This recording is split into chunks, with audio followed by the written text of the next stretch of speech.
We often think that science and God do not go together, that they have nothing in common. One requires faith, but the other doesn't. Scientists believe that the natural world is not unknowable, but rather comprehensible by the human mind. But I want to tell you that scientists are all people of faith, as Einstein saw.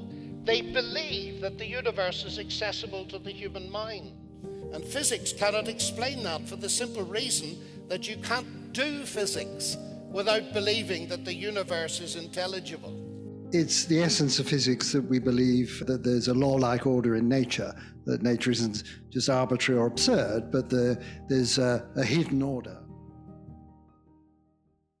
It might be easy and even rational to take the Frankenstein monster view of the investigation of the world and to say, well, even if the cosmos is intelligible, that doesn't mean that our investigation into it is intrinsically good or that it would bear good fruit. Now, you have to believe that the truth will set you free in order to be a scientist, because if you believe that the truth had no bearing on human flourishing, let's say, then the whole enterprise would be pointless. And if you believe that the investigation of the complexities of material reality would lead us astray, then you'd say that that should be taboo and forbidden. But that isn't what we decided. We decided that the revealed order would be good.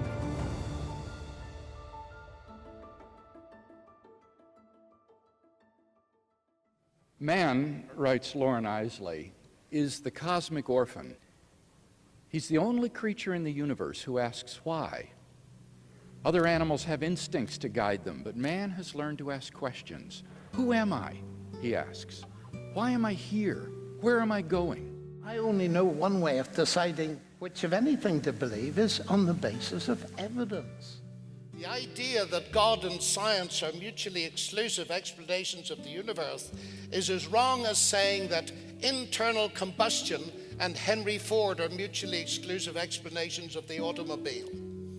They are complementary explanations.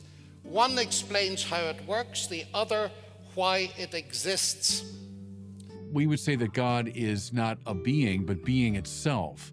So the famous answer given to Moses, right? Ego sum qui sum, I am who I am. Moses is asking, what kind of being are you? He's trying to put God in categorical terms. And the answer there is so important because that makes all the difference when it comes to understanding religious language.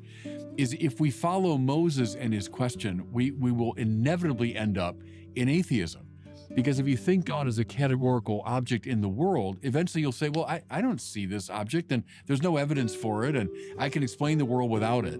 So that's why the answer of God in Exodus is so powerful, because he's saying, dumb question, wrong question. I'm not a thing in the world that you can name. I am who I am, which means I'm the prius, that's Augustine's language. I'm prior to thought and to language. I'm prior to being. I'm that upon which the categorical realm depends.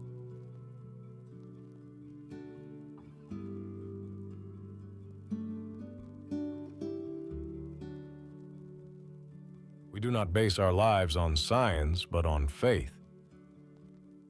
Faith is the foundation of science, of how we move forward in life, as it is the foundation of a relationship with God.